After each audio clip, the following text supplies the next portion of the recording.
After swallowing an aspirin tablet, it will go on a journey through your digestive system. Absorption. The tablet will travel down the esophagus into the stomach, where it is dissolved into much smaller particles.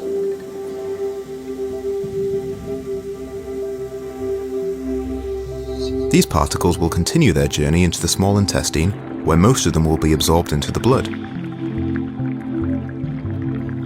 The small intestine walls, also called lumen, are lined with tiny villi which stick out to provide a large surface area for the nutrients inside the food to be absorbed.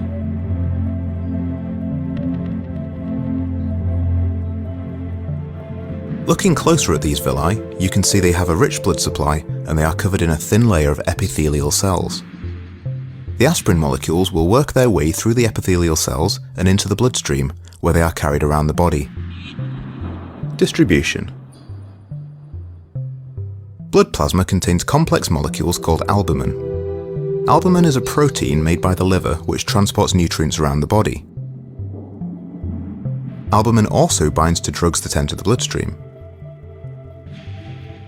Here you can see some of the aspirin molecules binding to the albumin. All the aspirin particles that have been bound will be filtered out as they pass through the liver, and only the remaining aspirin molecules will get through and have any effect on the body. Different drugs will bind to albumin in different amounts depending on their affinity for plasma protein.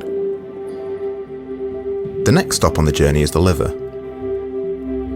The aspirin-rich blood will enter the liver through the hepatic portal vein at the bottom, and it will exit at the top via the hepatic vein. At this stage, even more of the aspirin will be removed through a process called first-pass metabolism. The liver's job is a bit like a filter. It will metabolize drugs before they reach the rest of the body. It does this in a few steps. Phase 1 metabolism. First, aspirin is hydrolyzed, breaking off ethanoic acid and leaving behind salicylic acid. This salicylic acid isn't water-soluble, so it can't be excreted in urine yet. Phase 2 metabolism. An ionized group is then added to the salicylic acid, forming glucuronide, which is water-soluble and can be excreted in urine. A lot less of the aspirin will continue its journey onto the rest of the body, including the site of the pain. Only 68% of orally taken aspirin will have any effect at all, because of all the filtering that the body has done. This percentage is called the drug's oral bioavailability. If drugs are not administered orally, e.g. intravenously or buccally, then they can bypass the small intestine and liver, so none of this filtering takes place and they have 100% bioavailability. We are now at the site of some skin tissue damage.